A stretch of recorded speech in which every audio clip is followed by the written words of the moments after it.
Selamat pagi pemirsa, berjumpa lagi dengan saya Esti Nurasana di berita yang terkini dan faktual. Saya Esti Nurasana bersama rekan saya Dewi Hafsah dan yang lainnya akan menjelaskan materi tentang konflik. Konflik berdasarkan posisi pelaku yang berkonflik dibagi menjadi 3, yaitu konflik vertikal, konflik horizontal, dan konflik diagonal. Untuk selanjutnya, tentang penjelasan dan selengkapnya saya serahkan ke rekan saya. Konflik vertikal adalah konflik yang terjadi antara individu atau kelompok yang mempunyai kewenangan, kekuasaan, serta status sosial yang berbeda. Pengertian tersebut dapat disimpulkan bahwa konflik vertikal adalah konflik yang terjadi antara individu atau kelompok yang mempunyai kewenangan, kekuasaan, serta status sosial yang berbeda dalam organisasi atau masyarakat. Penyebab konflik vertikal antara lain perbedaan status atau kedudukan, perbedaan individu yang meliputi perbedaan pendirian dan perbedaan kebudayaan di masyarakat, adanya perbedaan kelas sosial, ketidakpuasan terhadap kepemimpinan yang sedang berjalan. Ciri konflik vertikal antara lain terdapat dua pihak secara perseorangan maupun kelompok yang terlibat dalam interaksi yang saling bertentangan. Terjadinya pertentangan antara dua pihak dalam mencapai tujuan, memainkan peran, atau adanya norma dan nilai yang berlawanan. Munculnya gejala perilaku dalam interaksi untuk saling meniadakan, mengurangi, dan menekan pihak lain agar tidak memperoleh keuntungan dalam hal status. Terdapat contoh konflik vertikal, yaitu antara lain tragedi penembakan mahasiswa Trisakti tahun 1998.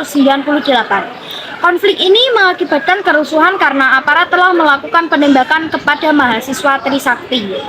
Kedua, ada konflik di Aceh atau Gerakan Aceh Merdeka, yaitu GAM. Gerakan ini muncul karena GAM ingin memisahkan diri dari Indonesia akibat perbedaan pandangan tentang hukum Islam.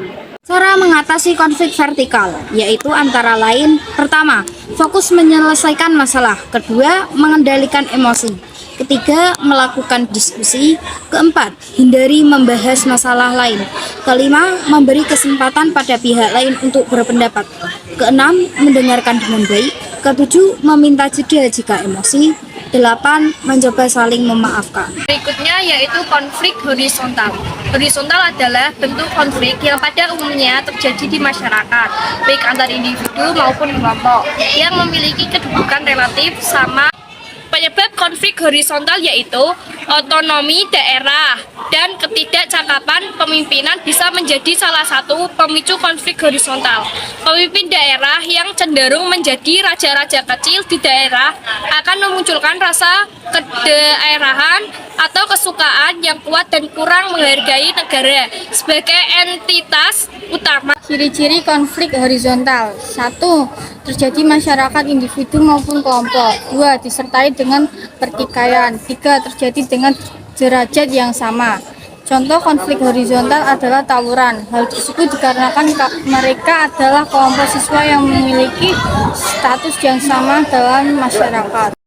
Cara mengatasi konflik tersebut yaitu mempertemukan keinginan pihak-pihak yang berselisih untuk tercapainya kesepakatan bersama setelah diperoleh kesamaan pendapat dan melibatkan tokoh masyarakat maupun tokoh agama. Konflik diagonal ialah konflik yang terjadi karena ketidakadilan alokasi sumber daya secara menyeluruh, sehingga menimbulkan pertentangan dari masyarakat. Penyebab konflik tersebut: 1. Ketidakadilan alokasi sumber daya seluruh organisasi sehingga menimbulkan pertentangan yang ekstrim.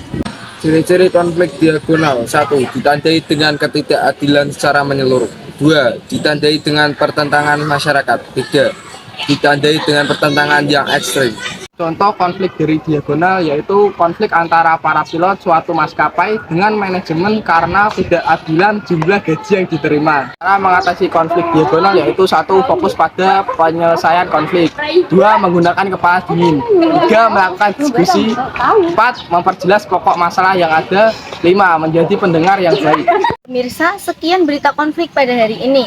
Sekian dan terima kasih.